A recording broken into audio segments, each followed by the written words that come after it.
Hello, and welcome to Empowered Voices, stories from the Arc of Greater Boone County. I'm Pam Verbarg. I'm the Executive Director here at the Arc of Greater Boone County, and we're continuing our series with our leadership team. And we are going to be meeting today with our most tenured member of our leadership staff, Karol. And I'm going to have Karol start by telling us a little bit about herself, how long she's been with the organization, and how her role has changed over the years.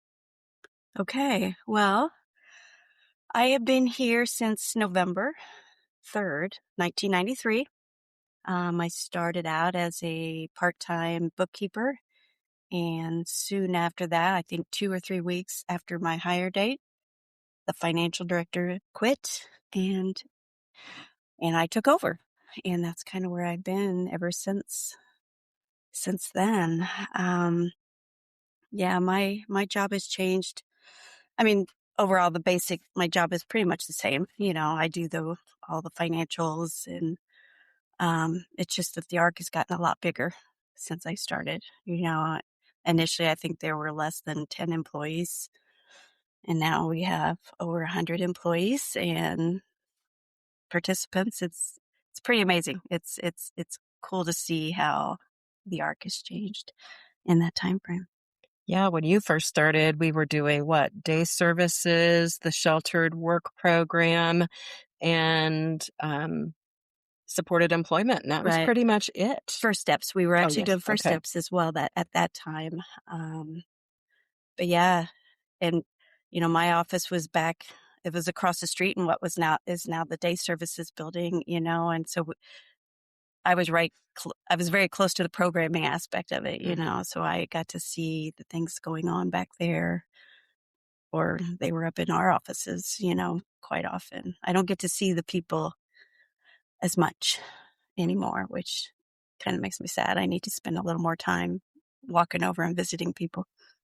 It's such a far walk too. And I'm being sarcastic because for those who don't know, our day services program is literally across the street from our main office. So I think we all get guilty of that some days when we get busy with our day-to-day tasks and realize, man, I haven't been over for a minute to visit with people That's we true. support. Because we used to have cleaning where they'd come into your office, Yeah, I miss those days. Yeah. Just as I was coming here, a group was coming over to sort pop caps for one of the benches we're getting donated. So got to say hi to a bunch of people, and it's always kind of funny. Folks who you're checking in with, they're asking you how you're doing, what you're doing for the night. I think the last question I had today was what was my favorite restaurant, which I can't necessarily say anymore, but it is kind of funny how that evolves over the years as we think about those things. So, Karol, what brought you here? Who? Well, at the time, my husband and I moved to the Indianapolis area in 1993, and we had 3 little boys at the time, and so part-time work was really all I really wanted. And I've always been in accounting, so I was looking just for an accounting job. And at that time, you got to actually open the paper and see all the jobs in the classified section, and that's how I found, at that time, it was Boone County ARC.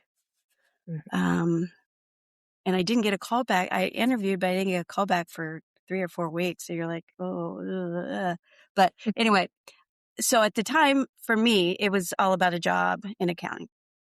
But the longer I've worked here, there is such a blessing to be here, to see the mission, to see the things that we do, to enjoy the people that we work with. What you were talking about, seeing the participants in the hallway, Yeah. Yeah, I'm always anxious to see him because he always asked me about my daughter. I got pregnant when I was here with my youngest, and she kind of grew up in the ARC, but it's just a true blessing to see the work that we do and how we impact others. Yeah, it is always fun to kinda see those people that we've grown up with in the field as Yeah. well. And for listeners, I don't know that I shared this, but one of the things that was really cool when I came here to the ARC too was that we actually served some people who I supported in group homes Mhm. in the first agency that I worked with. So, getting to see those individuals you've known for 30 years is really, really It cool. is, it is. And there is a sad aspect to it too as well because we're all getting older, Yeah, and sometimes they go away, yeah. and so that's part of life, of course, but yeah, it's kind of sad. Yeah, especially thinking it's like, yeah, some of the people I worked with early on are in their 60s and 70s plus Mhm. now, and we are serving some people who are definitely getting up there in age. Yeah. I'm aging myself because I was 31 when I Yeah, started. So, yeah, it happens. 30 yeah, years happens. Yeah. faster than you think. Yeah. So Carol, in your role, what do you find most challenging?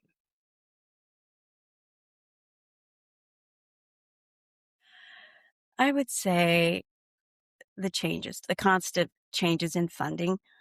Um, when when I first started, we basically had group homes and we had the block grants at the time, the state Mhm. block grants.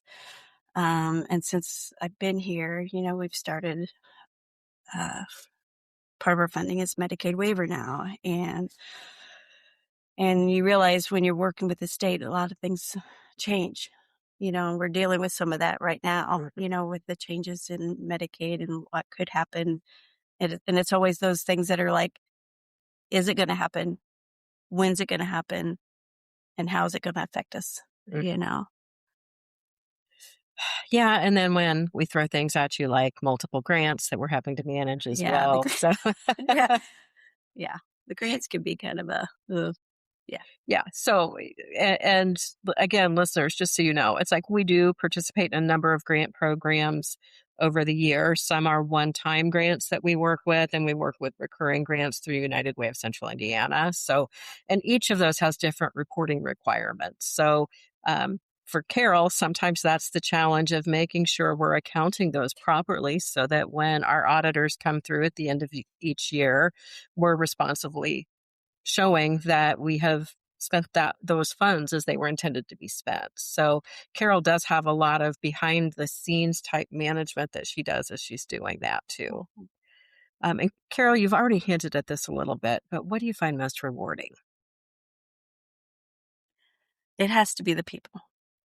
And it's not, it's staff. It's because when I see the work that our staff do, the amount of time that they put in, and it's, this isn't a job for those people who don't care. I mean, you truly have to care Mm. because it's not always easy, but so it's our staff and it's just the people that we work with, I, it truly has been a blessing for me. I don't know that I could have been here for 30 years, 30 plus years without having good staff and just the joy of seeing our our people every day. And as you mentioned, staff, it's like, I think one of the things you've also seen and noted is that you get to sometimes see those progressions with our staff as well, Mhm. where you see somebody who may have come in brand new in the field and suddenly they're growing within our organization or sometimes even growing outside of our organization Mhm. as they've moved on. But getting to see those individuals develop into their careers too Yeah. is something you've Yeah. been able to see. Yeah. It's been good. Do you have a success story you'd like to share? Ooh.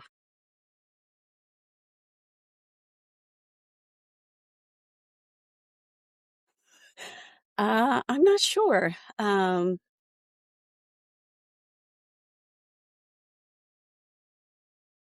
We'll just skip that question Yeah, I'm like, because you kind of I, already hinted on that I, too. yeah, I'd really have to think about. I mean, I'd have to think about that one.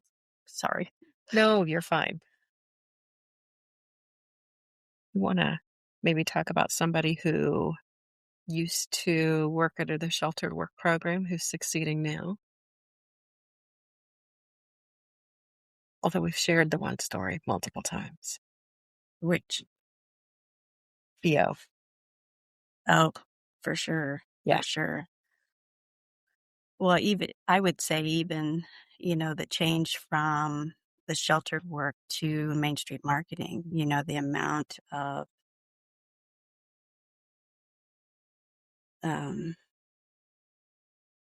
pride that the individuals have now in the work that they're doing. Before, when you would see them working, it was more of a, I'm just, I'm just doing time kind of, you know what I mean? Mhm. I'm this is where I am. This is what I'm doing. I'm counting these pieces. But now it's like, no, I'm working and I'm benefiting from that work. I'm getting paid for this work. And that I find to be amazing, because they can do so much more than you assume that they can do, you know? Yeah, and I think that's been one of the things as we have progressed with that change from sheltered work to competitive paid employment is you're right. It's like just seeing people owning their jobs, Right. being excited when they get those promotions and additional pay. Boy, how many pay raises did we sign off on in the last 2 weeks? It was like almost a Right. dozen, wasn't Right. it? Yeah, that's great. And we're seeing people getting closer and closer to that maximum that we're paying under the current wage system right now. So it's been really cool seeing people move from, making sub minimum wage to making $10 to almost $15 an hour on Right. average in their Right. wages, And they're which is, taking pride in the work that they are doing, yeah, which I think it's fantastic. yeah.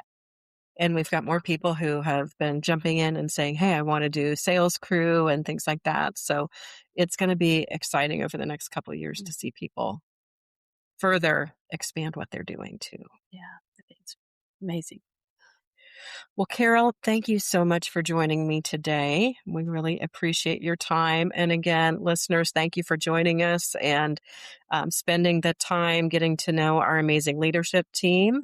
We're hoping over the next month or two to spend some time with more of our managers as well so we can get to know them as well. And again, thank you for joining us in Empowered Voices, Stories from the Arc of Greater Boone County.